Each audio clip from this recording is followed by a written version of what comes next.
Your most authoritative show, The Pulse, is coming to you live from our studios in Kokomlemle here in Accra on your digital terrestrial TV, because we are free to air on DSTV channel 421 and Gold TV channel 144. We are your home of independent, fearless and credible journalism. This afternoon, concerns over price hikes for most food commodities at the market intensify with increasing fears of a looming food crisis.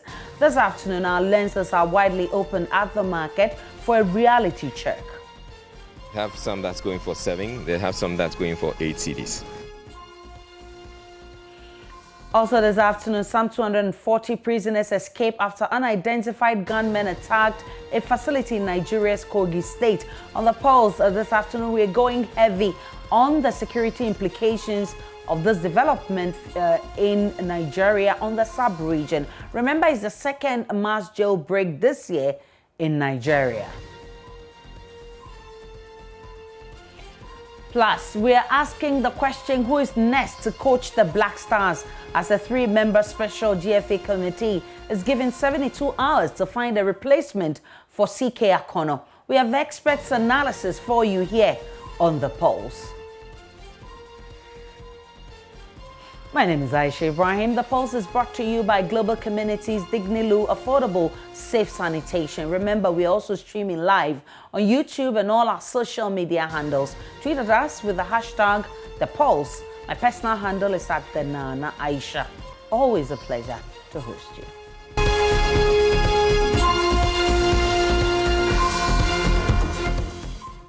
Many thanks for choosing us. This afternoon, there are growing concerns over possible food shortage as the country experienced a sharp increase in food prices. Our lenses are focused on the market for a reality check. My colleague Israel Lai, who visited the Malamata market in Accra, went in there to check for himself what the reality is. Here is what he found. How regularly do you come to the market? Every 2 weeks. Every 2 weeks.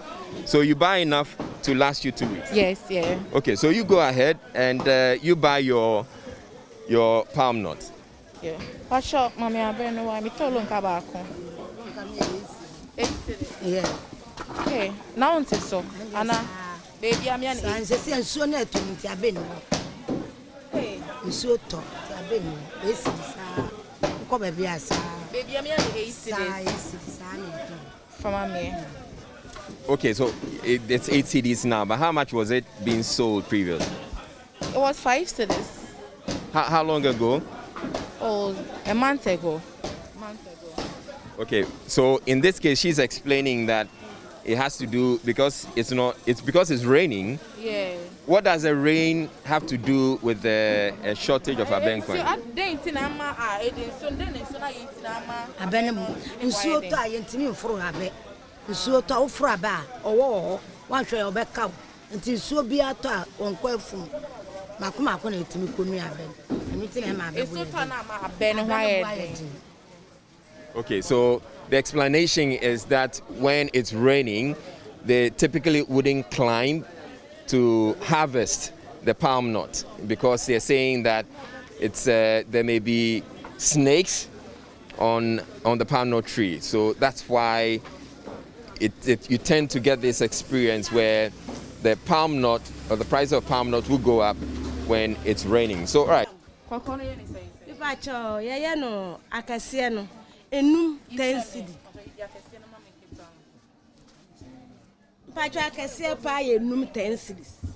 So they say the very big ones, 5 for 10 cedis. I can see enum 10 cedis. And I get one so me and son and 9. And enum also 5 cedis.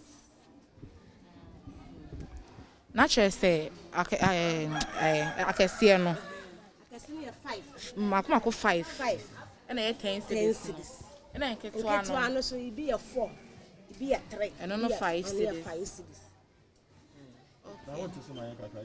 Seven of my and that's be sacrana. Me pack here. Ain't no better summer. I ain't in the Mattis farm. Now, some of you saw the Koya Juman dear, Mashamo. Now, so the year Juma. Okay. And you met I can see no 10 cedis.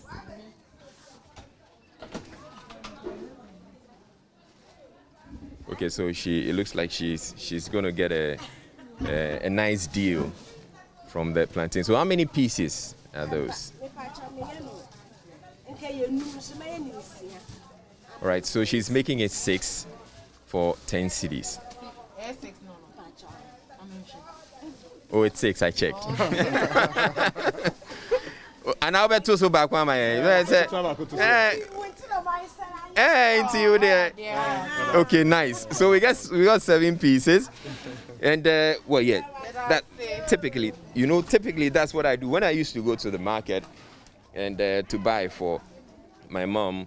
I'd always ask that I get something extra on top of it. So it worked. Yeah, top of so it all stuck somewhere in there.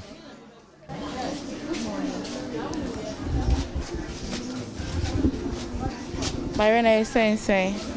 I'm about you 8, you 7, you 8 and a 7. So, but me, yeah, mama, she 8 and 7 there. So she says they have some that's going for 7, they have some that's going for 8 cedis. Nina Epona, I'm the corner media out in say a pona ede. Then I 7, then I 8.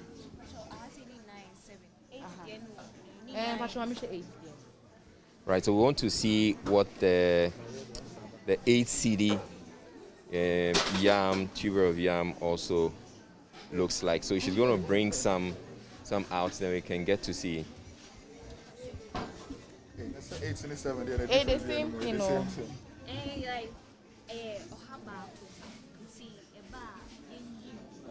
So we're the same price compare 7 and 8 and I'm the testing my price no. say dear son, near Jaji 8, dear also Kaka near Jaji 7. 10 cedis obache no obache no. So. And I won't say so. So we're asking for a reduction. She says she won't reduce it, but she would add on to it. She will give us a bonus. Yeah, who? Me the man, we are a baby at if they got on a baby at share me, to son me share. Oh, what me are, what me job, and koni camera shake. Where can he know? Hey, she's covering her face.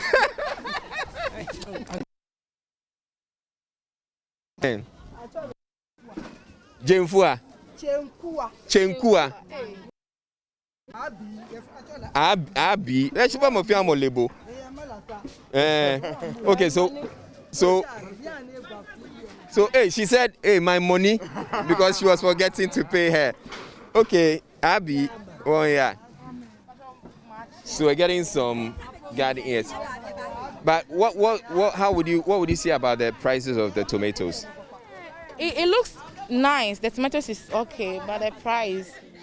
Would you say the price has increased? It has, because we used to buy this 5 cedis. 5 cedis? Yes, and now it's 10 cedis, so it has increased.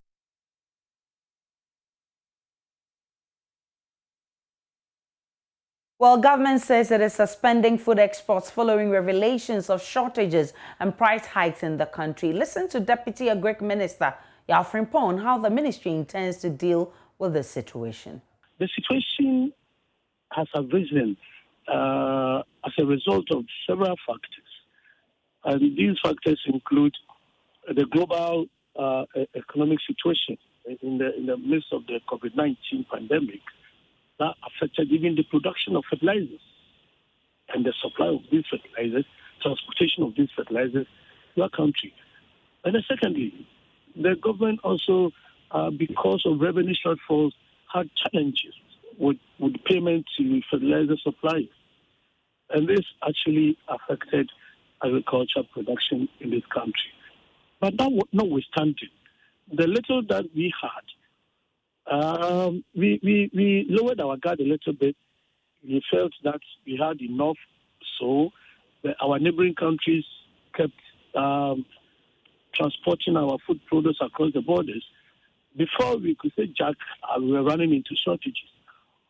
And because of the droughts that that occurred in the second half of last year, the production levels were not as high as the previous years. So as we did not protect the little that we had, and we, on our blind side, we allowed these things to go until we got to know that, no, this thing must stop. That the minister put a stop to all these things. We were doing very well until that time.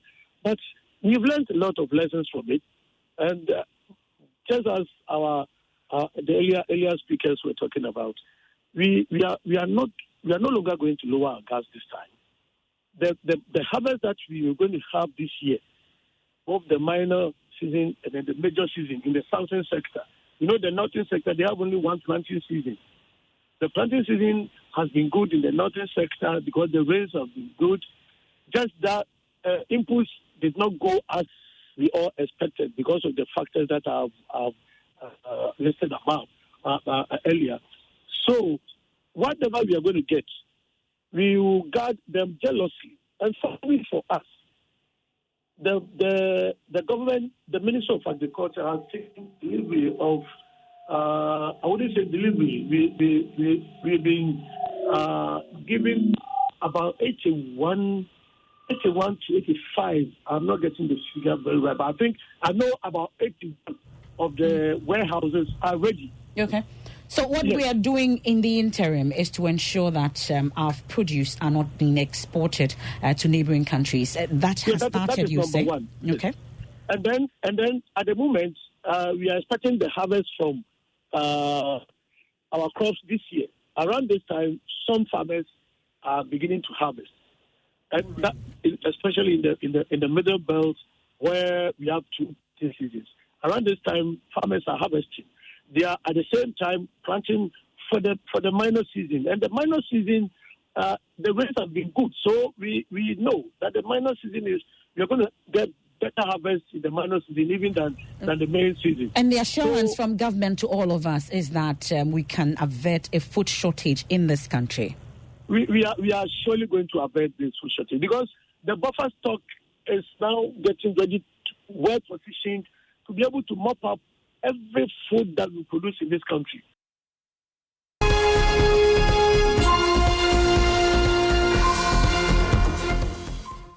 Welcome back to The Pulse. Let's cross over to neighboring Nigeria, where some 240 prisoners have escaped after unidentified gunmen attacked a facility in Nigeria's Kogi state. It is the second mass jailbreak this year in Nigeria, which is struggling with multiple security crises. The attackers blew up the prison's perimeter fence to gain entry.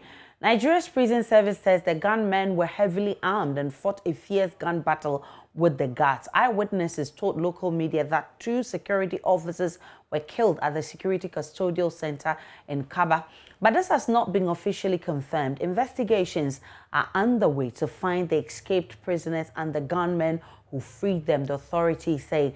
A total of 294 prisoners were housed at the medium security prison, which is located on the main road connecting the cities of Kaba and Lokoja.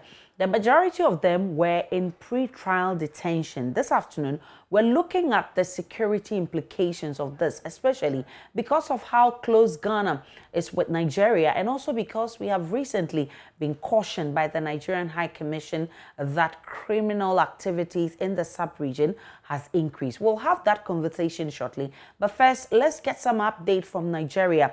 Kayode Ladende is news editor with Radio Now in Nigeria. He joins us for more. Kayode, I want you to paint a picture of what exactly happened. I mean, give us a background to this story. I think it's, like I said earlier on during your news broadcast, I think it's quite worrisome, the fact that we had military officers 50 meters away from the prison facility. Gives us that sense that the place was, in its own sense, was primarily secured.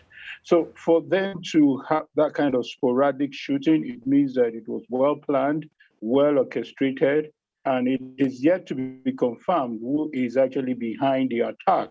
but all fingers point to the fact that this can't be any other thing than the terrorists. Looking at the fact that most of the inmates are terrorists. So basically, where we might see some kind of security lapse might be a function of so much attention has been given to bandits in the Northwest. So a lot of people were not actually expecting such kind of attack. So it is quite disturbing.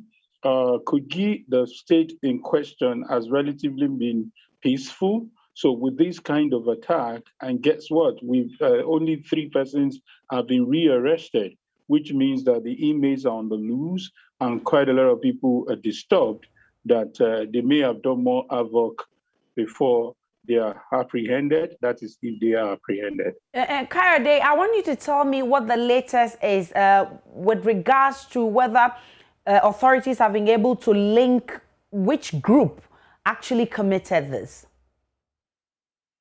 The authorities are yet to brief the press. With the authorities, what the authorities are busy doing now is to place every security agent on alert. They've also communicated these to the Interpol to ensure that they are at alert. And if they see any strange faces and see anyone who probably break the security network, should be apprehended. So what they are busy doing is to ensure that these persons are rearrested before we can talk about who is responsible. But like I said, the signs are there that it may not be unconnected with the ISWAP. We'll probably used to that kind of jailbreak. You know, the bandits are more peculiar with the Northwest, so fingers are not really pointing towards bandits. But the safest word to use now is that they are gunmen. But this is the second time we're seeing this in a very short span of time. I mean, this year alone. How are Nigerians taking this? It's a mixed bag for the fact that Nigerians cried loud to have the security architecture being rejigged. The government has done that. And we also had some kind of unfortunate incident where the chief of army staff also died. But largely, I think the Nigerian government is doing its best by acquiring more weapons and ammunition, and it is expected that beyond buying more armory, they should be able to also give them the necessary motivation, the necessary impetus to do their job dutifully. So that has been the conversation. So, but I don't want to believe that they have been overwhelmed. They are doing its best. I don't know whether you're aware. Currently, there's a 2 weeks operation that is being carried out in Zamfara State that has to do like the base of these bandits. So there has not been network. So it's been a heavy bombardment. And there's also a strategy to ensure that these fleeing bandits who are going to the neighboring states, they are not also leaving any stones unturned. So largely, I would say that the war is neither here nor there, but I think the security agents for now seems to be upping their game. Kayode, I want you to explain to me the structure that houses the prisoners. I mean, the way things are done at the prisons. What exactly have you laid your hands on as something that can trigger, or I mean, something that can trigger this prison break? Okay, just to put it on record, as much as I'm not a security expert, but I think one thing is clear. There might be some kind of spy, there might be some inside information within the rank and file of the prison that is being speculated. And a policeman was killed, a military officer was killed, and we've also heard that some prison wardens were injured. So this appears to me that the attackers had quite a lot of information on what they wanted, and 240 prisoners is such a huge number And this has actually raised some questions. If we have such a huge number of prisoners, what is the state of security personnel that you have, policing these people? And so for me, it's a wake-up call that we need to fortify some of our correctional facilities, which is popularly known as prisons now, because recently that name was changed to correctional facility. But by and large, I sincerely feel that this is a wake-up call. 240 is such a huge number to be let loose at this time. And I'm very happy that you talked about the fact that it's a wake-up call, because how the first one was resolved and now this will definitely have an impact on whether there will be an end to this or it will continue. What can you say about the first jailbreak? Yeah, it's also a very disturbing trend that maybe I should also remind you that during the popular NSAS protest, there was also a jailbreak in another state, particularly that was last year in Edo State, where we saw that video that went viral. That's to let you know that there is a breakdown. There is a breakdown of the rank and file in the security architecture, and that's quite disturbing. So for me, I listened to your introduction when you said that even the neighboring West African countries have been placed on alert. So we might need to revisit that multinational joint security network. I think it largely works, but maybe it's a problem of funding. We need to do a lot of funding. Trust me, these guys are heavily funded, and it's been a major issue. So for them to have spies, for them to have some kind of traitors, it might suggest that it's a question of the higher bidder. Kainde Ladende, I'm grateful that you were able to join us. He's head of news at Radio Now in Nigeria. Let's have a broader conversation now. And joining me in the studio is Adib Sani, who is a foreign policy and security analyst. Good to have you. We'll also be joined by Adam Bona, who has joined us right now. He's a security analyst also and CEO of Security Warehouse. I'm grateful that, gentlemen, you joined us. Maybe I should start with you, Adam Bona, even though you're joining from the phone. I want to find out from you, because certainly this is not good for the sub-region, particularly Ghana and surrounding countries. We all know how close Nigeria is to us, and many will be asking, where are these inmates going? The next answer you hear is that many of them will find their way here, particularly also because of our porous borders. Should we be worried about this developing situation in Nigeria?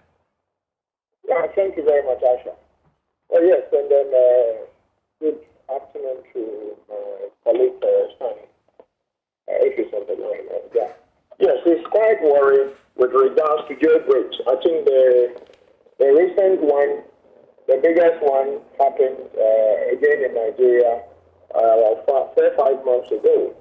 And as we speak, the Nigerian authorities, the West African police, units, they haven't reported anything to us with regards to how many of them have been recaptured and the kind of,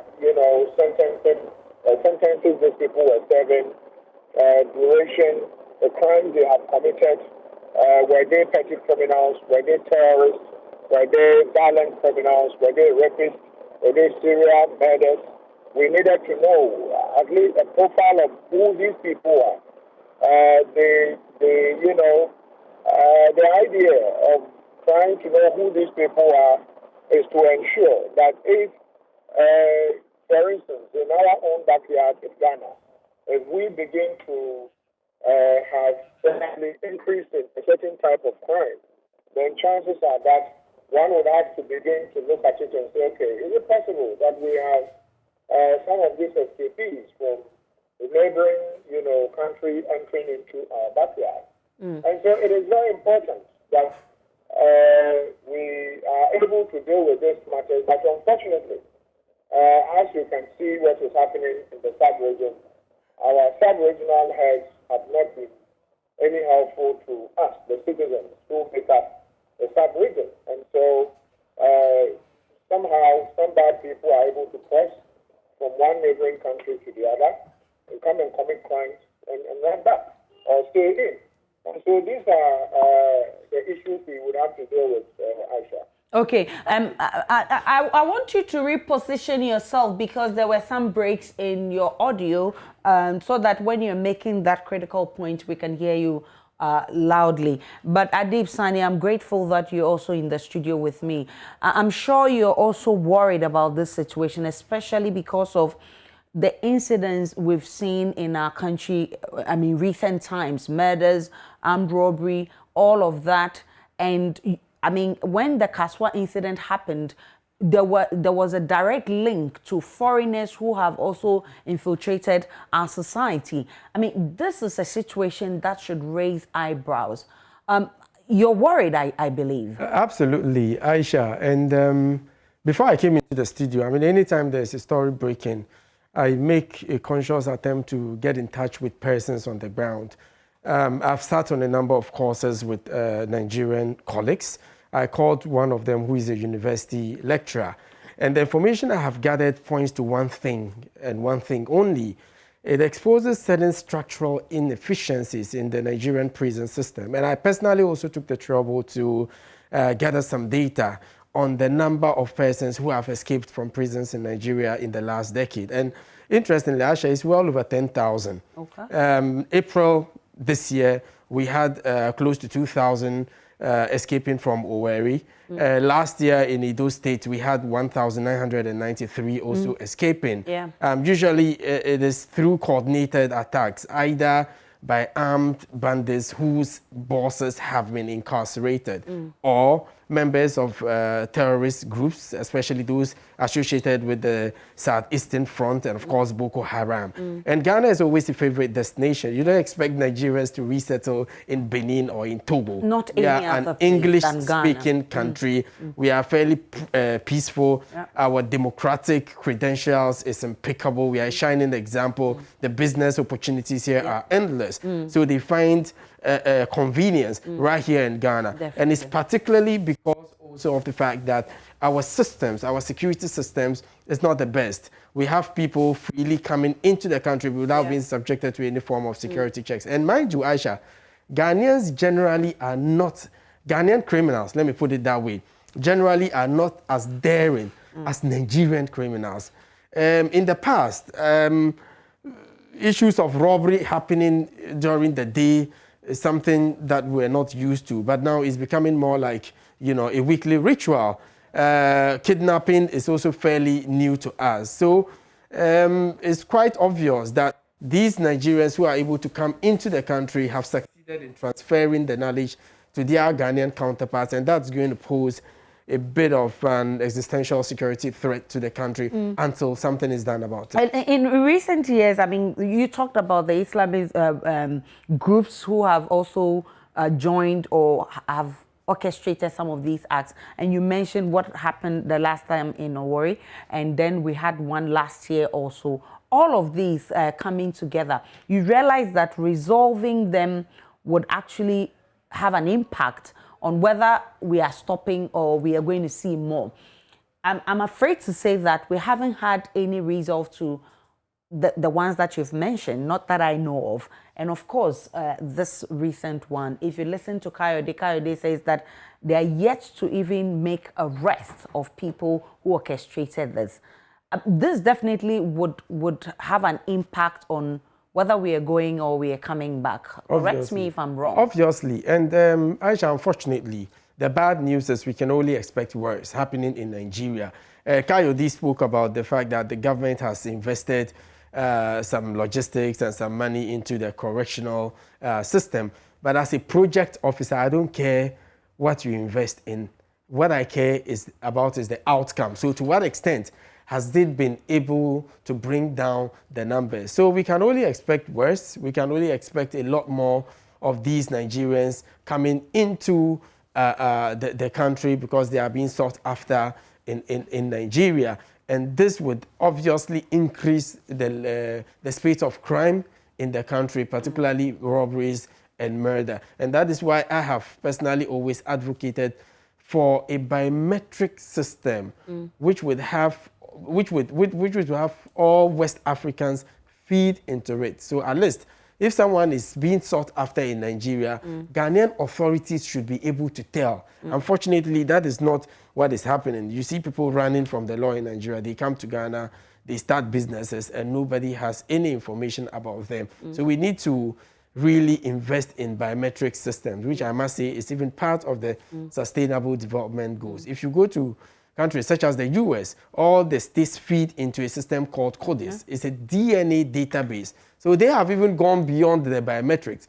For example, in China, all across China, courtesy government, they have over 750 million cameras, CCTV cameras, which has facial recognition. Oh, yes. And because their system is so electronic, they have everybody's data. So if you perpetrate a crime, okay, here in Accra, and you are in Tamale, and the CCTV system captures your face, it will recognize you and tell the authorities that, hey, you are at the central market in Tamale. They should go after you. So technology is presenting to us endless opportunities. Unfortunately, we are failing to grab it. We are not grabbing it. And Ms. Adam Bona, I'm not sure, I don't know what your position is on this. The fact that we are unable to resolve some of these issues. I mean, they always go, they break loose and go into the society, and we don't see an end to it. And so we are seeing more and more of that happening. I mean, as a country, and especially Ghana, where we've had all of these situations of murders, robbery, and we know that kidnapping, for instance, is new to us. But now we are seeing some of these things. I mean, what's your position on this one?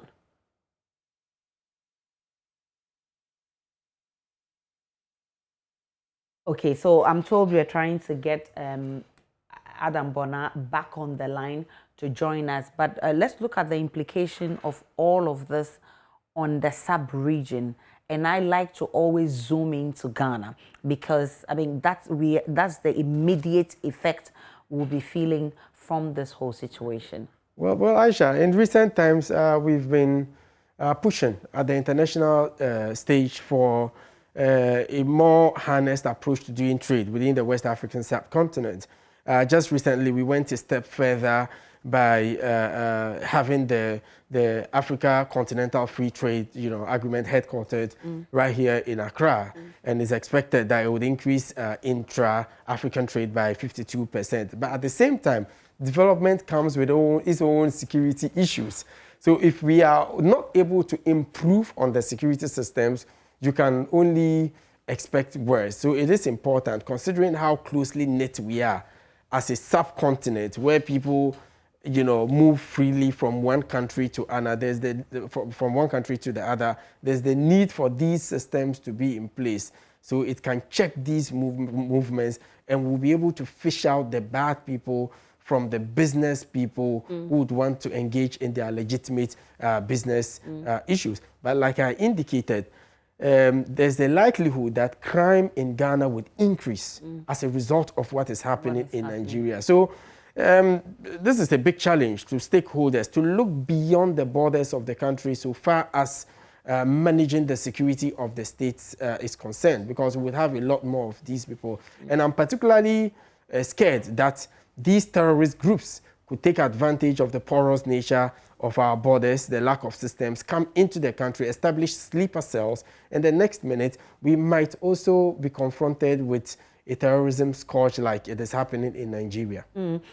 Thankfully, Adam Bona is back. Mr. Bona, I was asking earlier what your reading is into the fact that all of these crimes that are being perpetrated, the prison breaks that we're seeing, a number of them in Nigeria, they've not been resolved. No arrests have been made. And so we're keeping on seeing more of this in the sub-region. What's your reading into all of this, and I mean the implications of all of that?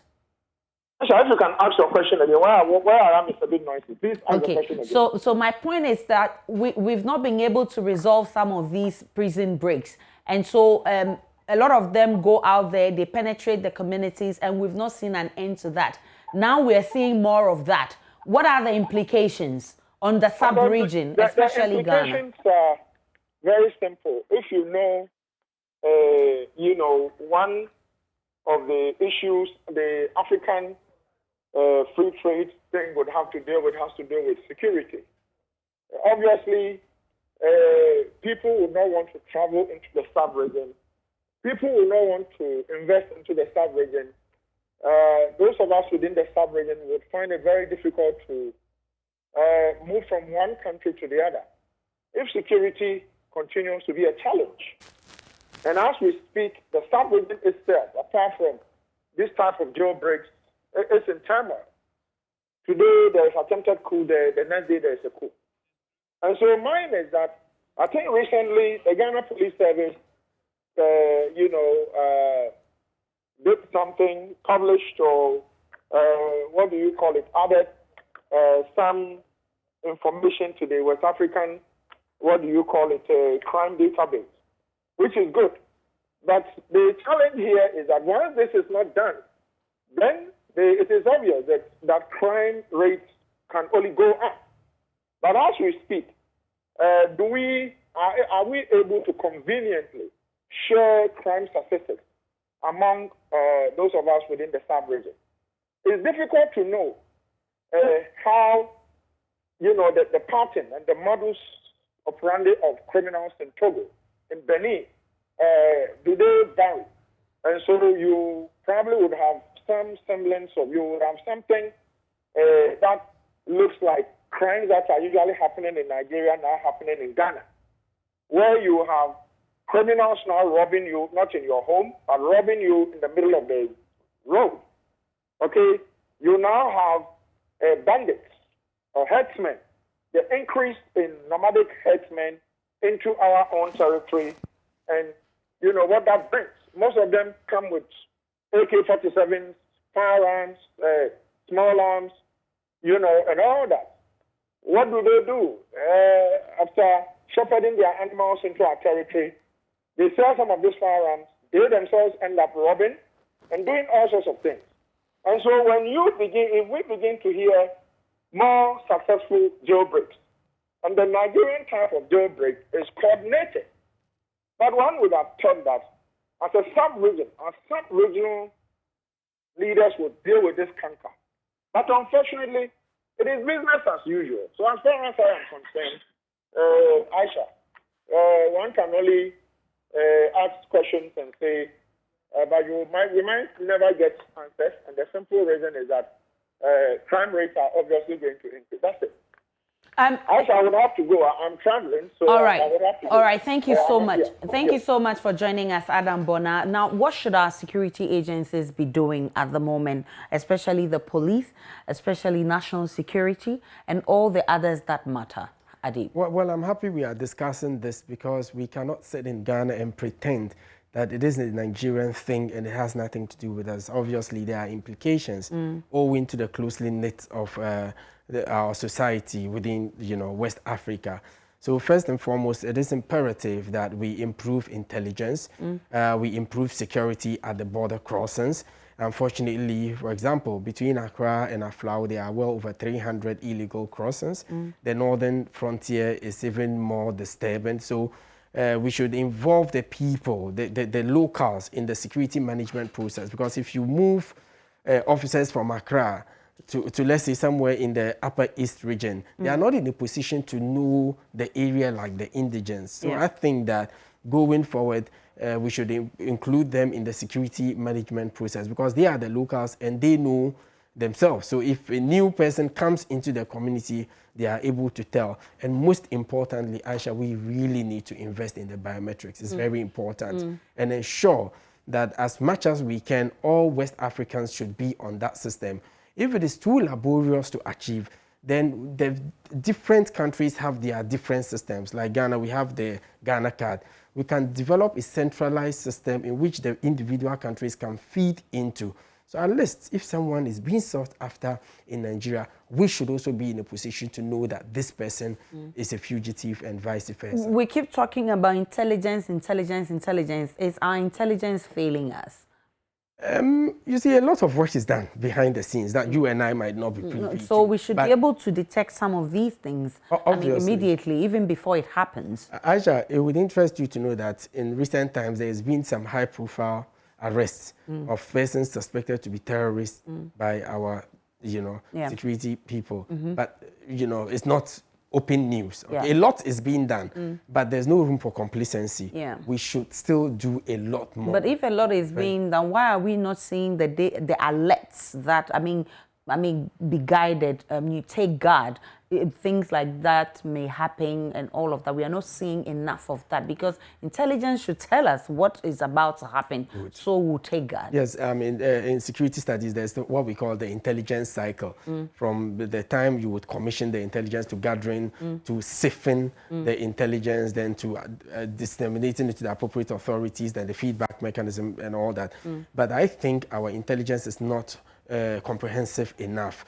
We don't involve the people in that process, and generally Ghanaians are nonchalant. They are indifferent when it comes to security.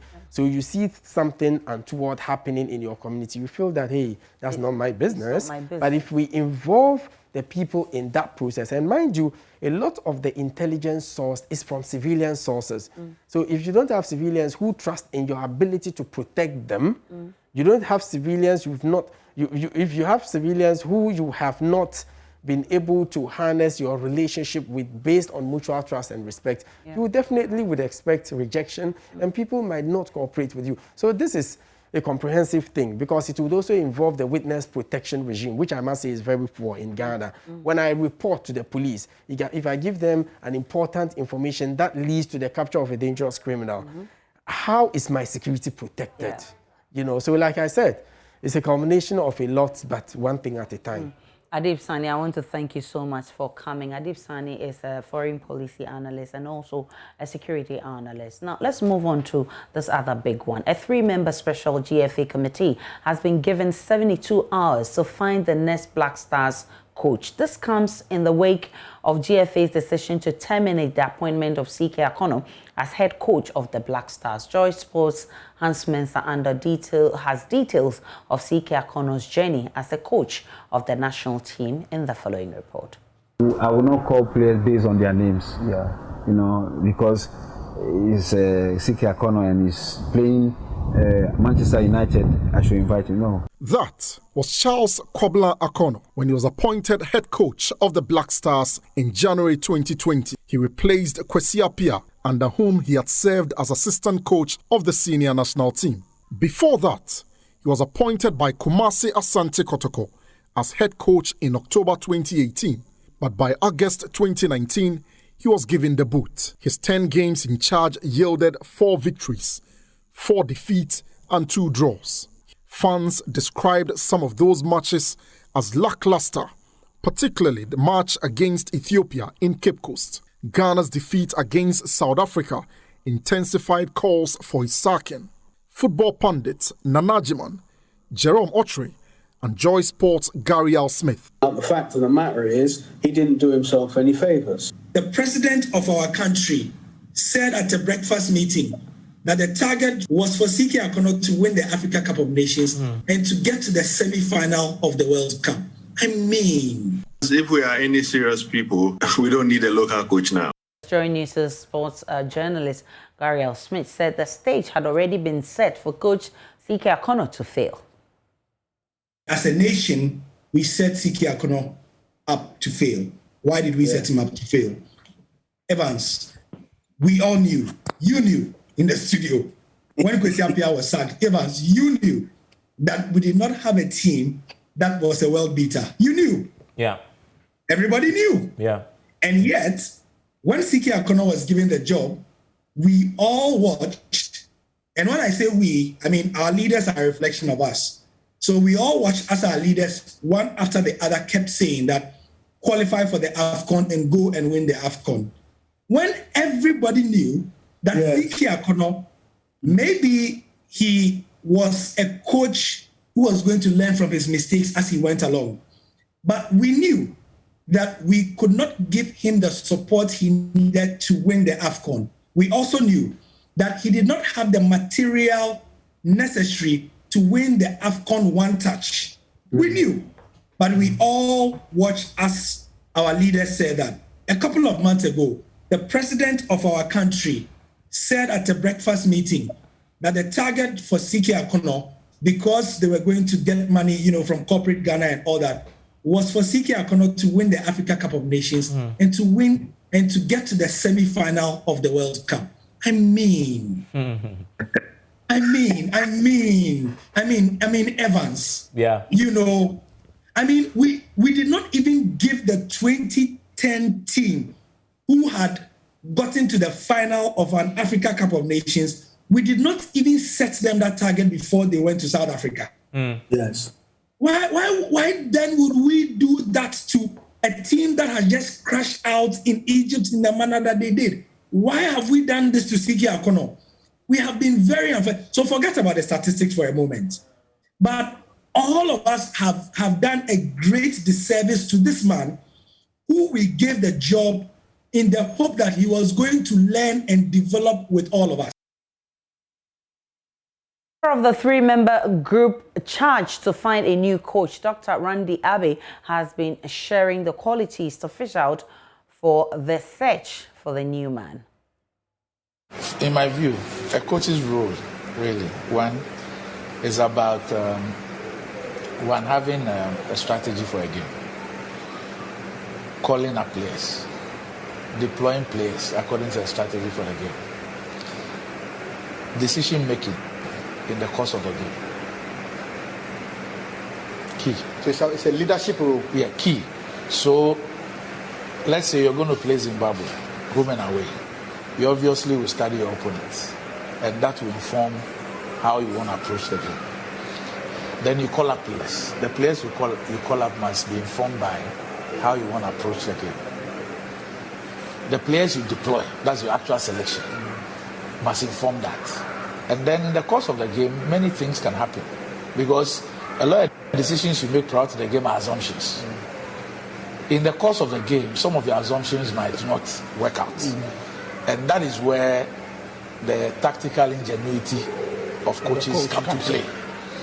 You understand me? So your strategy, the call-up, the deployment, decision-making in the course of the game. That's what makes one make a coach. Joining me via Zoom for more on this is Nana Agyemang, who is a football analyst. Again, a former Ghanaian footballer, Augustine Ahimfo, will also join us via phone. I'm grateful, gentlemen, for your time. Thank you very much. So let me start with you, Augustine. I mean, the biggest question that football enthusiasts have been asking since this news is what next for the Black Stars? Do you have an answer?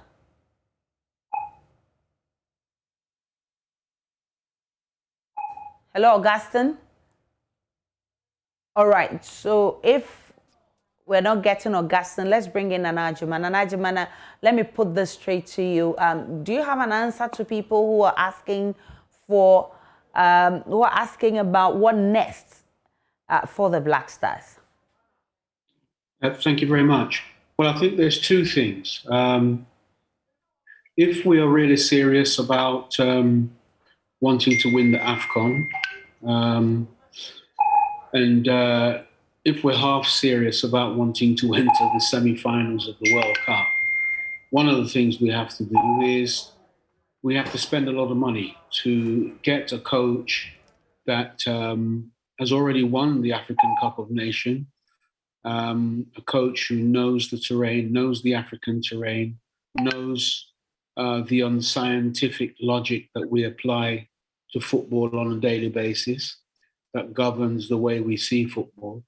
And only then can we turn things around, perhaps for the AFCON, not necessarily for the World Cup, the semi-final berth, but certainly we could stand a better chance of winning the African Cup of Nations. But you're talking about $100,000 plus per month for that type of coach. You can't get a coach who's going to do that for you and pay him $25,000, even $50,000 will be insufficient. The other option is we can hold our horses, we can take a deep and sincere introspection, and we will come up with the conclusion that we need at least another 5 years to develop and nurture all the national teams. We need another 5 years to develop our Premier League and all the other divisional leagues that we have. We need another 5 years to really give birth to the revival of Colts football, because it was through Colts football that we saw the likes of Essien and Muntari and Kujo Asamoah and Asamoah Jan and the likes.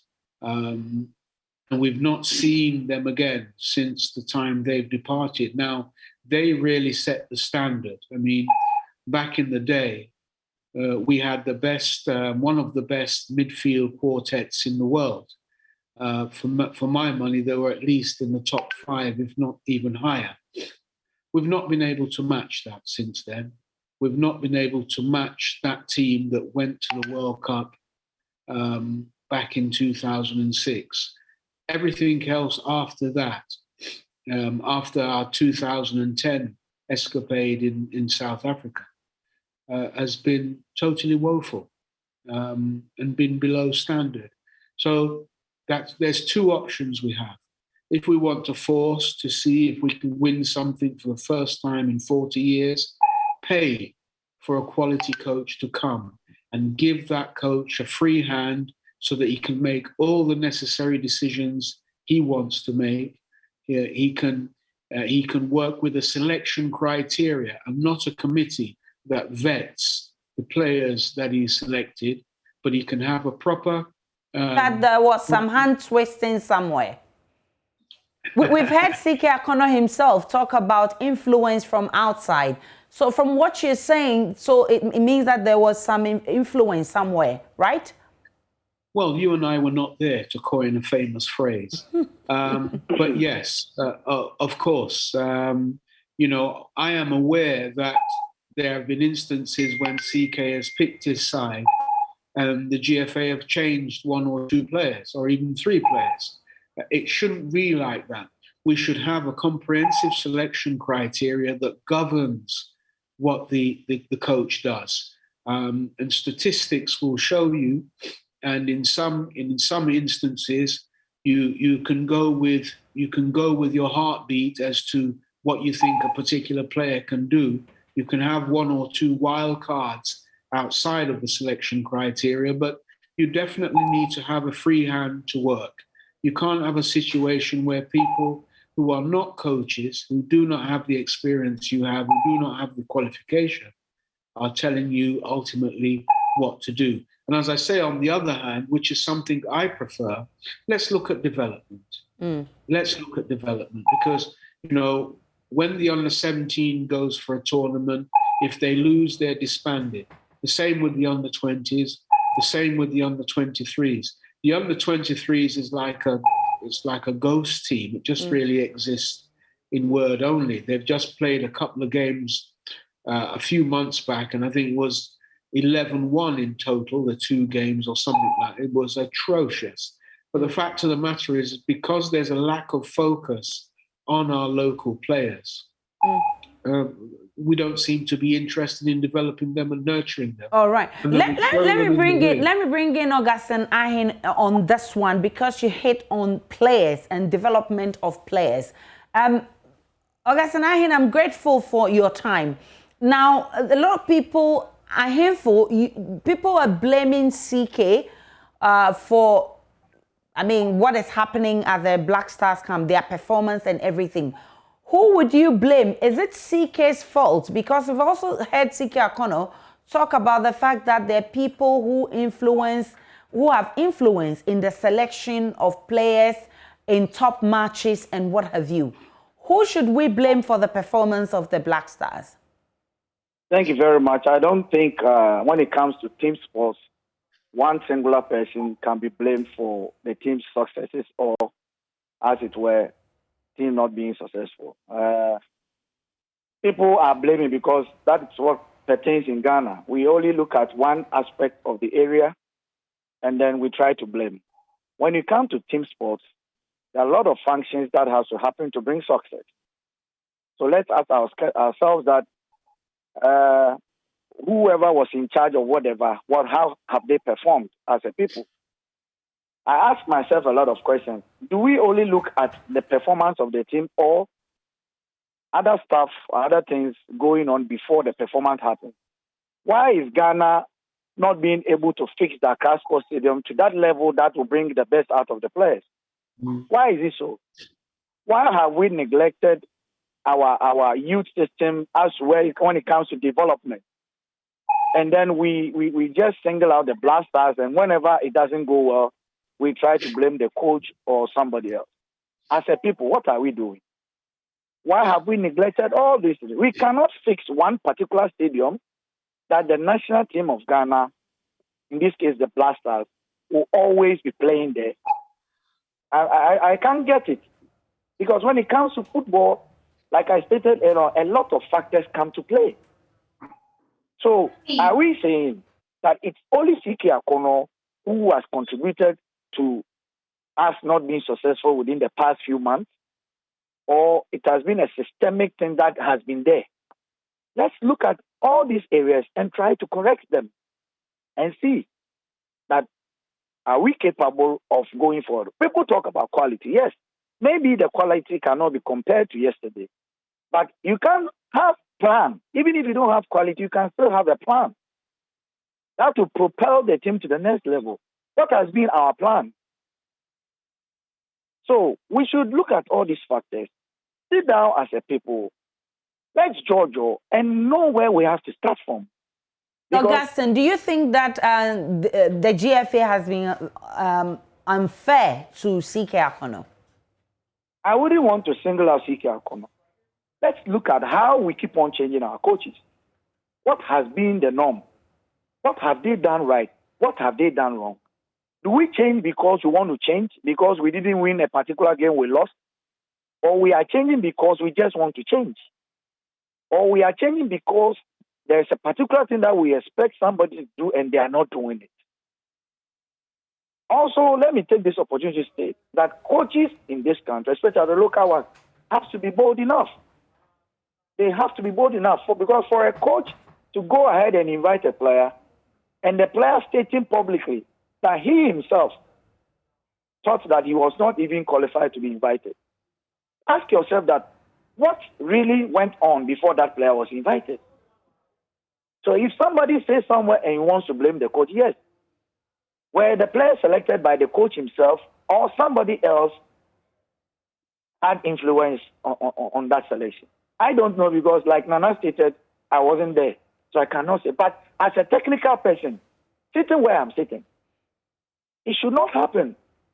It shouldn't happen as something that will bring confusion into it. It should not happen at all. What do you think that the sacking of the coach at this critical moment will affect the Black Stars? For me, the timing, because we have barely 3 weeks to play our next game. And we have 2 games within the month of October. As to whether whoever is coming knows the African terrain, whoever that person is coming, or even if it's locally, understands whatever he is coming to face, which is, the management, the FA, and the people that he's going to work with. How good that person understands is what we have to look at. Because we need somebody who knows the African terrain, be it a local or a foreign coach. We need to have a person who understands where we are coming from, who is ready to work with us, who is able to forgive and move on. That is the person we are looking for, or we need as we speak. But we have 2 games in October, 2 games in November. For now, the decision has been taken already. CK is no more. We don't need to cry over spilt milk because the milk is already down there. Let's look at how we put ourselves together and move the nation Ghana forward when it comes to football. That should be our first aim. I think I can put this directly also to you, Nana Agyemang. We are now fishing out for a new coach. In fact, that's what the 3-member committee is supposed to do in 72 hours. Who immediately comes on your radar? I mean, are there names that ring a bell that can do this job for us? Well, I only think about Hervé Renard because Hervé Renard was here before.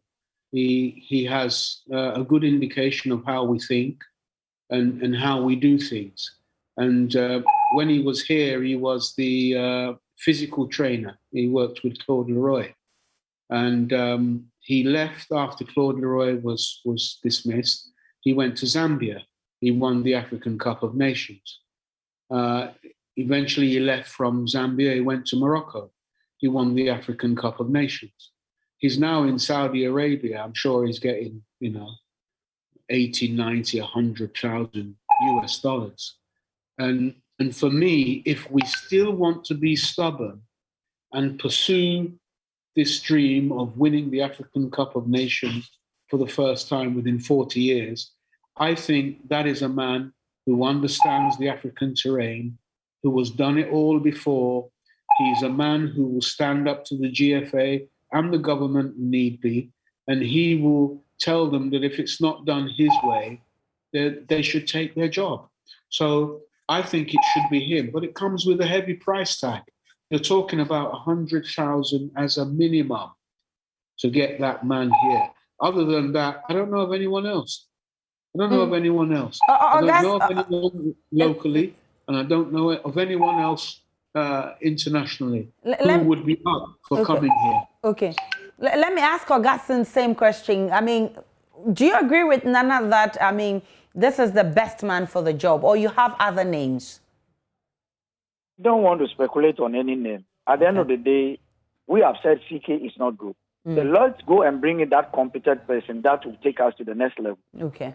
That is what I'm interested in. So what are your expectations of the 3-member committee, the GFA committee, which is supposed to get as a new coach? My surprise is that the technical director of the FA was not part of that committee.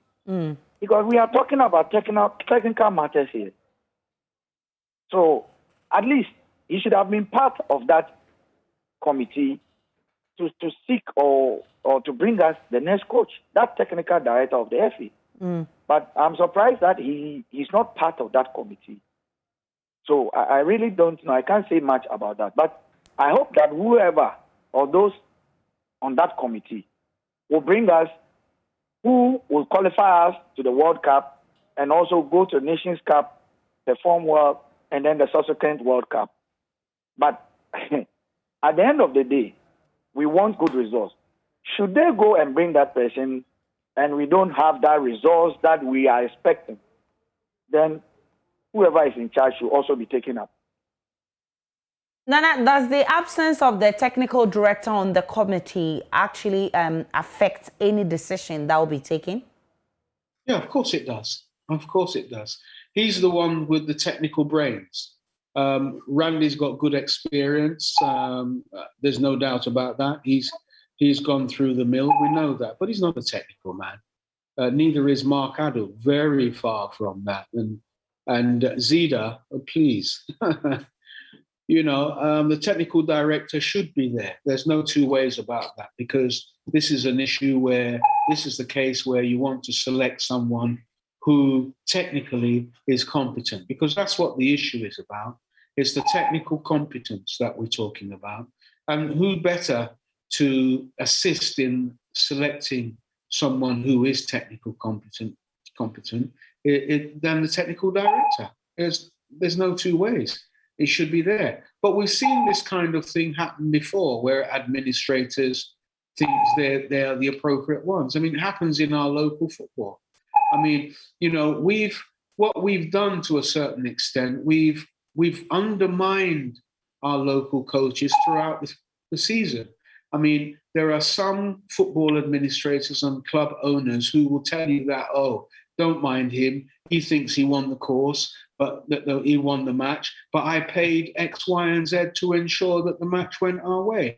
That talk is something that runs rife throughout our football terrain, our football fraternity. So, you know, I'm not surprised it hasn't gone the way it should do, because, you know, we've got a situation here where, you know, football administrators and club owners think they know the game better than those that have gone through the course, you know, to deal with that aspect of the game. So that's how we are. That's why I say you need someone who's aware of our nuances and who's prepared to stick a finger up, 2 fingers up to us and tell us he's doing it his way, or come and take the team yourself. Augustine Ahimfo, as a former footballer, I want to find out from you, what you think are the challenges with us not performing well, aside the coach? If you put the coach aside, what other things that do not allow us to perform when we go out there? I don't think you can, what I'm coming to say, you can take the coach out. Okay. What I have observed, looking at our team recently, is that I ask myself a lot of questions as a technical person. That the format, I don't know if you understand, the formation, the system that we are playing, do we have the materials for that particular format or system? I have always asked myself whenever I watch the Black Star play, that do these players really understand the system that we are playing? If we are able to get a coach who will give us a system that suits the players that we have, I think you can go places with that. That is what we lack. That we don't have the likes of the Michaelasians, the Samojans, the Stephen Appiahs now. This is what we have. How can we get the best out of them? Are we supposed to play 4-4-2? Are we supposed to play 3-5-2? Are we supposed to play 4-3-3? Are we supposed to play 4-2-3-1, whatever? Which of these systems will suit the players I have? And if a coach comes in and is able to see that this is what can bring the best out of the team and he implements it, I am sure the team will start giving us the results that we need. Until that time, we'll just be talking like you've called me, tomorrow you call me, and we'll still be discussing because a Black Star coach has been asked to leave his position. We should identify exactly what we are looking for or what we want and let the players perform that roles that we expect them to do. And I'm sure when we are able to do that, we can go places with that. The conversation about whether we should bring in an expatriate or we should bring in a Ghanaian coach. I would be finding out from all of you what we should do next. But let's pick some comments from Twitter. And at Bra Silva GH says, Egypt has sacked Coach Hossam Al-Badri after the first drawing with Gabon. He played 9 games, 5 wins and 4 draws. If Siki Akono happens to be in Egypt, like, they will chase him out of the country. And that's the one coming from at Bra Silva. Yampofo says Ghana Football Association has parted ways. So Akono was sacked due to his unimpressive performances against Ethiopia and South Africa. The Black Stars manager lost 40% of games he took charge of. Yampofo is the one sending this. And at Oscar Nuwati says, Nipa Ebado, you make him dance in front of players this way and you sack him on top. Ow, Siki Akono, DIY. And that's the video of Siki Akono dancing with the Black Stars over there. And let's look at this from Mutala Stifler. It says, Kwesi Appiah sacked, Siki Akono sacked. Should we hire an expatriate coach again, or another Ghanaian must be given the opportunity? And this is what I'll be coming to wrap up with you guys on as we search for a new coach for the Black Stars.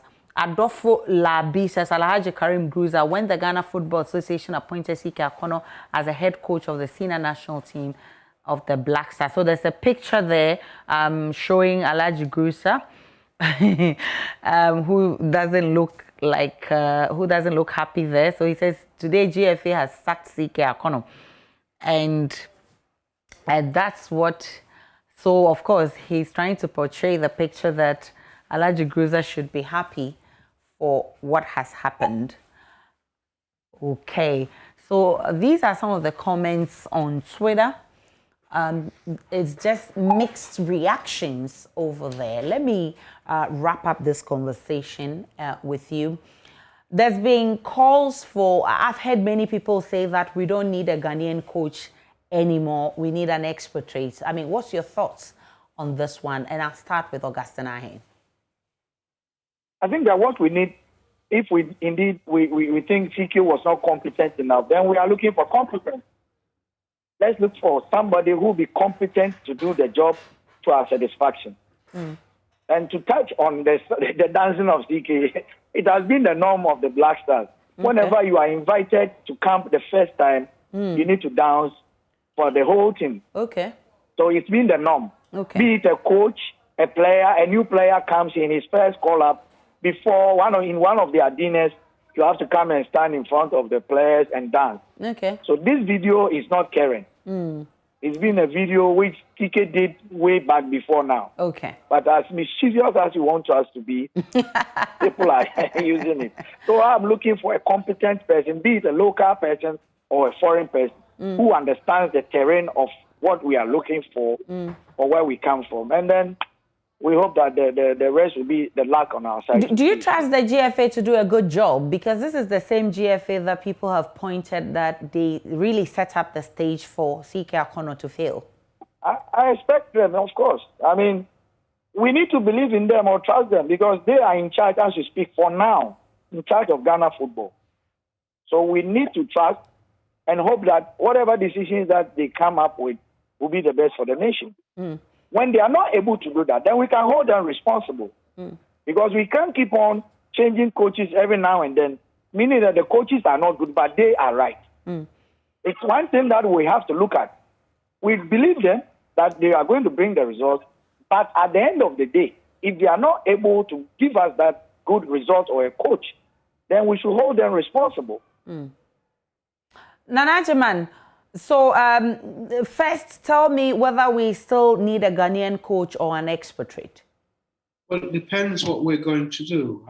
I've said to you, if we're still in pursuit of winning the African Cup of Nations, we need a competent expatriate coach. Because, you see, it's not that we don't have competent coaches here in Ghana, but there's an issue about whether or not they'll be able to stand up to the GFA, and they won't.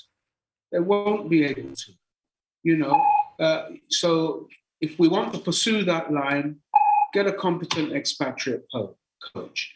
If we are looking at development, which I would like to think we would go down that road and just tell the general public, give us another 5 years to build something across all the national team fronts, then I would go with a local coach because we could develop and nurture that local coach as well. He could go outside and roll on proper UEFA license coaching courses and get the exposure that he really needs to come back and govern a senior national team. So it's up to them. They've got the 3-man committee. So I take it that they're still in pursuit of winning the AFCON for the first time in 40 years. Get the checkbook out. You're looking at an expatriate coach who's currently the head of a senior national team now, someone who's won the AFCON before, someone who knows the terrain, someone who will stand up to the GFA, 100%. That's what you're looking for. And the fact that the GFA has been accused of not being fair to CK Akono, you trust them to do a good job? Yeah, look, it's the football fraternity that elects them, and 30 million people are not a part of that football fraternity. The football fraternity has made a judgment based on presentations that were made at an annual general meeting. We've elected the president, and we've elected the executive committee, and on that basis, we do trust them. We do trust them to carry out their mandate. They will, having said that, they will make mistakes, they will get things wrong. And we hope that they will correct those mistakes, correct where they've gone wrong as quickly as possible. Now we're at a crossroads. They have decided at the crossroads that, look, we're not going for development, we're going for Monte Carlo or bust. We must win the African Cup of Nations because that's the target they set for CK. which is something he couldn't achieve. And they also set another target, the semi-finals of the World Cup. Definitely one of the biggest impossibilities. I stand more chance of conquering Mount Everest in a wheelchair. So look, we're going for Monte Carlo or bust. Get an expatriate coach, get the checkbook out. You're looking at $100,000 minimum for a very, very, very good coach, and let's take it all from there. And for your time, Nana Agyemang is a football analyst and also Augustine Ahimfo, a former footballer. I'm extremely grateful for your time. But who is this man, C.K. Akono? Let me give you a little background on what has transpired so far. C.K. Akono and his 2 assistants contracts having terminated. C.K. succeeded Kwesi Appiah in 2020. We all know that. After Kwesi Appiah was sacked, and then we brought in C.K. Akono. Now the Executive Council has formed a 3-member committee to look for a new coach within 72 hours. Now, Mark Ado, who is Vice President, GFA, Alhaji Salifu Zida, who is Upper East Regional Football Association Chairman, and Dr. Randy Abbey, Executive Council member of GFA, make up these 3 special committee. And you hear that there's been questions about why the technical director is not part of this team, because we're talking about technicalities and he is in the best position to, I mean, you heard Nana Agyemang and Augustine Ahimfo talk about the fact that this will actually affect the work of this 3-member special committee. So these are the members who will get us a new coach in 72 hours. C.K. Akono's performance as Black Stars coach, people said he's performed 40% so far. He's headed 10 matches, won 4 for us, lost 4, and had 2 draws for us. So this has been his performance so far. Goals for versus goals against, we have 12 for and 9 against, and all under the he has been superintending the Black Stars to get this goals for us, 12 of that. And we've also had 9 goals against. All right. And again, there's been mixed reactions on the streets since this news hit us from last night. What do people think about this? Naturally, what I think about the sacking of C.K. Akono as a person from Ghana would have to be the fact that for us as people that pay tax to the government, it would be good for us going into this AFCON tournament and also in qualification to the World Cup. And then if it's good for us, that means that we are finding a good replacement that is very good than C.K. Akono. Initially, for me personally, I didn't believe the fact that if you are looking for a local coach in our country, would have to come in C.K. Akono with what he left behind at Kumasi Asante Kotoko. So when he was appointed as a coach for the Black Stars, I thought, well, that we could have done better than C.K. Akono. Looking at the goal that we've set for ourselves as a country going into the World Cup and making sure that within the next AFCON we are supposed to win it after so many years. So if CK, has been given his marching orders, it's a good call. But what will be a disadvantage to us as a country is the fact that we have limited time, about 6 months, to also prepare for the next AFCON, which is in February. That means that the coach that is coming in would have to be experienced. That means that the coach that is coming in would have to know the terrain and how he can also help us in going into the World Cup where we're able to qualify. I mean, from 2008 to around 2014, before Kwesi Appiah came, the foreigners carried us and we played very well, played in the semi-final of the AFCON for most of the year. So I think that is the way we should go and appoint a foreign coach, because that's the way we've proven that we can play well. And lastly, what do you make of this political interference in our football? What I knew was that football was supposed to be for football people, as some people said. So I'm really surprised as to how there is a lot of government interference, because I knew that anytime government interfered in football activities, the countries were banned. So I'm surprised you are joking with something like this, because there could be an impending FIFA ban if there is that much of interference by politics. There you have it, the views from the streets of Accra. Now, let's move on from CK Akono, and we'll be hoping that in 72 hours we have a new coach for the Black Stars because it's critical. To other news, non-governmental organizations in Ghana is asking government to prioritize social intervention programs. The NGO says delays in payment of subventions affect the livelihood of beneficiaries and further decreases the country's poverty index. Deputy Country Director Dr. Emmanuel Aifa says his outfit is worried that many LEAP beneficiaries are yet to receive their 64 Ghana cedis a month allocation, some from as far back as January 2021. He wants government to rope in the private sector in the management of social protection programs. 75-year-old Alice Ajoka, who resides in Lower Manyakrobo in the eastern region, has been waiting for her LEAP money for over 2 months now. This is not the first time. According to her, she does not know who to ask whenever her money delays. Unable to walk or work, she relies on the 64 cedis LEAP allocation, which she gets every 2 months when it's available. Her worry now is how to treat her ailments, which requires lots of money. I am sick and cannot walk. I'm also unable to work, so I depend on government for survival. When my allocation for LEAP does not come due to delays, I ask some of my relatives to support me. I am pleading with government. We are his people, so he should please assist us and ensure the monies come on time. Alice's situation does not make NGOs and Ghana happy. They do not understand why authorities of the LEAP program and other social intervention programs do not make life less difficult for beneficiaries. Deputy Country Director Dr. Emmanuel Aifa is concerned. To join us to collectively urge our government to indeed release funding for LEAP and other pro-poor interventions. We are not only highlighting the LEAP because from the work that we've done over the years in the social protection arena, we realize that it's not only LEAP that funding normally delays.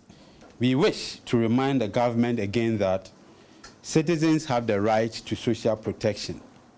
Therefore, government should be committed to protecting such rights. Acknowledging financial challenges that government may be facing in meeting all its social intervention needs, Dr. Aifa recommends a private partnership with government, which he believes will ensure sustainable financing for social protection delivery. He also wants social intervention programs prioritized in the 2022 budget. And especially that the 2022 budget preparation is underway. We always will have the opportunity and will be speaking directly to the Ministry of Gender, Children and Social Protection. We'll present certain things to them, of course, so to highlight what we've been talking about, and the same with the Ministry of Finance. For JoyNews, I am Hannah Odame. And back here in the studio, my name is Aisha Ibrahim. Let's talk about lead poisoning now. Globally, 1 in every 3 children have high levels of lead in their blood, putting their mental and physical health at risk. In Ghana, there are no statistics readily available to prove the extent of lead poisoning, especially among children. But a 2020 UNICEF survey in 7 African countries, which includes Ghana, show that the lead levels in some water sources in Ghana have reached worrying levels. What this means is that people exposed to these water sources are at risk of contamination. Water, however, is not the only source of lead poisoning. That is why the Ghana Health Service, in collaboration with UNICEF, is starting a sensitization drive to create awareness on some of the harmful components of lead. Joining us now for more on this via Zoom is Eunice Joanna Jagli. She is with the Greater Accra Regional Health Promotion. I'm grateful, Eunice, for your time. Help us break it down. What are the sources of lead poisoning and how dire is the situation here in Ghana?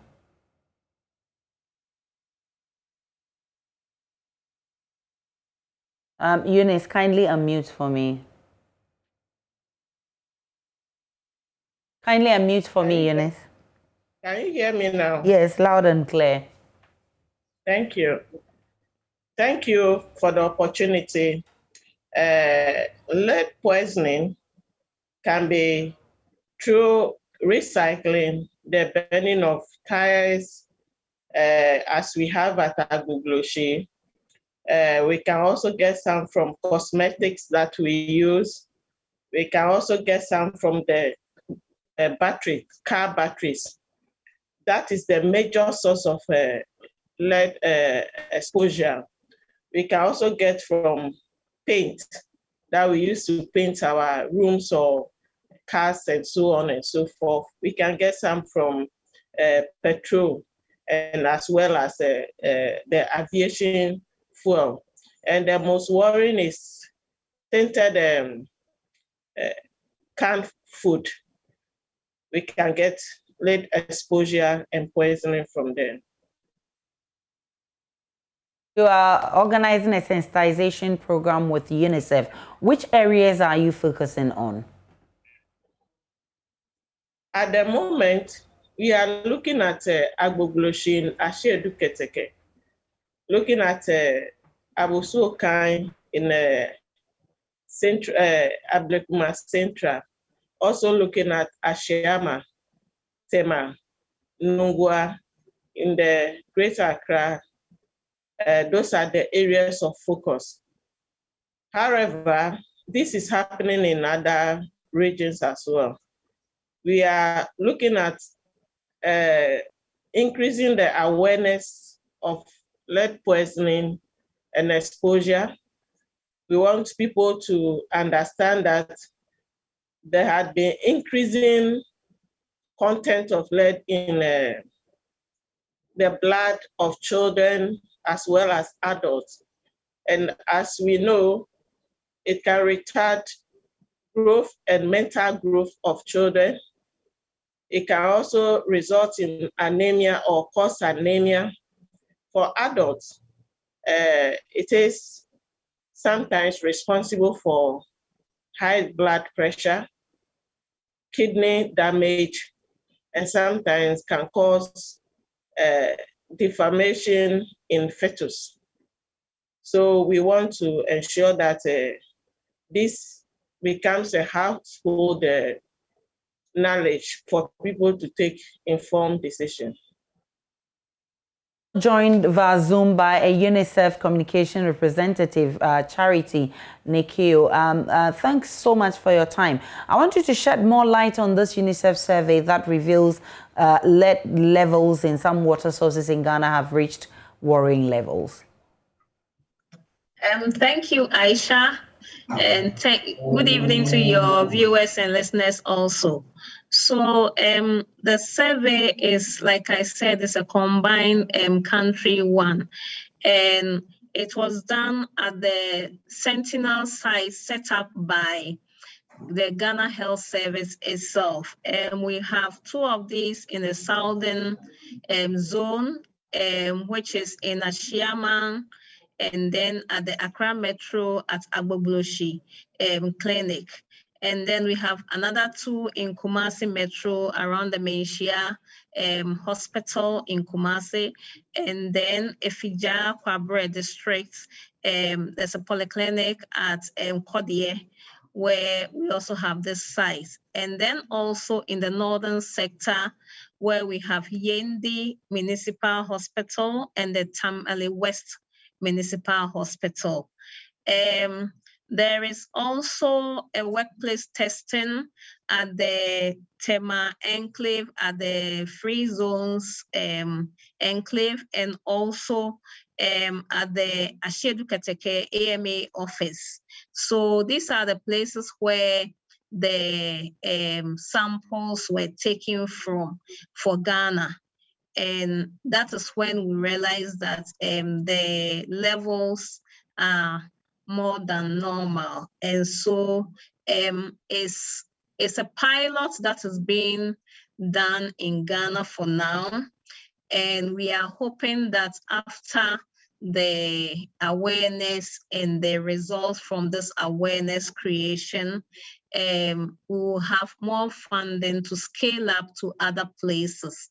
Because as Eunice said, lead poisoning is gotten from so many places. And these places that I have mentioned, we have mentioned, now is getting even closer than we think, because people are also burning their e-waste in their house. They are disposing of car batteries and normal batteries that we use for our lights and things at our homes. And so we are all exposing ourselves to it. And that's why we want caregivers, especially those who have children under 5, to be very much aware of this. Thank you. Ghana Health Service in parts of the country. How long is it? Hello, Charity. I'm asking you to tell me how long the sensitization drive is. I mean, in parts of the country. So we are doing this up till the end of June next year. So June 2022 will be when we'll be rounding off and seeing the results that have been achieved so far. Then we'll think of how to do the next steps and to scale up if possible. So with this research, what has been your recommendation? A lot. First of all, apart from the community sensitization, we are also trying to get community advocates in these areas. And then we are including the schools also, and as well as the other collaborators like the Ghana Education Service, and then the EPA, the community development people, and other agencies who will help in sensitizing the communities, especially those who have children below 5 years. And like I talked about workplace testing, it's also important that those who work in factories and other manufacturing areas are also sensitized on exposure to lead poisoning. Charity, how do we resolve some of these issues, especially now that research has confirmed? I would say it's advocacy, education, and dialoguing. That's the most important thing, yes, because we have to put in place policies, and that will be advocacy. Then we'll have to dialogue with communities and caregivers and some of the leaders, and that will be dialoguing and negotiation. And that will help us to solve some of these preventive things. Let me bring in Eunice. Eunice, how serious is the Ghana Health Service taking this recommendation from UNICEF's research? Hello, Eunice. Hello, can you hear me now? Yes, loud and clear. Thank you. You know, anything that bothers down on the health of people is of so much concern to Ghana Health Service. And as we always say, your health our concern, and your health depends on what you do. We just try to support you and ensure you prevent the condition, as well as help you manage the condition to live a healthier life. So getting to understand that lead poisoning is increasing and the health impact is so enormous. It is so critical to us to ensure that people understand what they should be doing and how they should do it to prevent the situation from occurring or resulting into ill health. And those who have already developed the ill health, how do we manage them that it doesn't affect their life so much? You imagine a child who is using a toy that exposes the child to lead poisoning. Is the child aware? Is the parent aware? No, yes. Therefore, we need to make this information available. So we are trying to engage all the stakeholders as much as possible to give us the needed support that the message can reach out to everybody. For that, even tomorrow, there will be engagement with Queen Mothers from the Greater Accra region to dialogue on what we can do together to ensure mothers and caregivers understand that even when they are buying toys or when they buy toys and they are damaged, the toy may be costly, but the life of the child is most precious. So if it is damaged in a way that will affect the child's health, then it should be disposed. We also want to use all the avenues available to us to ensure that people will understand if a glass is broken, there's no need using it. If your ceramic bowl is broken or is damaged at a place, there's no need using it. You have spent to buy, but your life and health is more precious than the cost of the product you are using. And the worst of it is the water. When the water did not pass through the right tube to homes. So we are in connection with water companies to see how we can ensure that we get water passed through the right pipes, that we don't get our water contaminated to the consumer. And we want to see how we can engage the mining areas in the area like Stone, Quarrel, centers to see how they can also. I'm grateful, ladies, for joining me. Eunice Jagli is with the Ghana Health Service Charity. NIQ is with UNICEF. Now, some students of the Ghana Institute of Journalism have petitioned the management of the school asking for a postponement of Thursday's exam for graduate students. The students are mainly MA in Development Communications, say some of their colleagues have tested positive for COVID-19 and therefore makes it risky for them to sit in an exam with them. Anita Ofori is one of the students and joins us live via Zoom. Anita, tell me, what is the situation? Why are you refusing to write the exams? Hello, good evening. Thank you for having us. Actually, we've had a couple of issues, especially our major concern is with a couple of people having tested positive for COVID. And then the institution is well aware, but as at now, we're supposed to start examination on Friday, but there haven't been any, announcement as to how we're going to isolate the COVID positive students from those who are not. So we are very frightened at this point, and we are just urging management to postpone and work on a few concerns apart from just the COVID. A few concerns which include students not seeing their results. Some students seeing their results until now. So basically, that is what runs the. Have you had any engagement with management? To let them know your concerns. What have they been telling you? What has been the response? Yes, I think about 2 weeks ago, we wrote a letter through the GRASAC, which is the student representative. And after today, we haven't gotten any feedback. And then, yes, so basically, we haven't gotten much feedback. We've been talking about it. And there was a strike action. Like we immediately when there was even one recorded case of COVID, the school was shut down because we started with face-to-face. And then we had to migrate to online. But the school was shut down for an online section.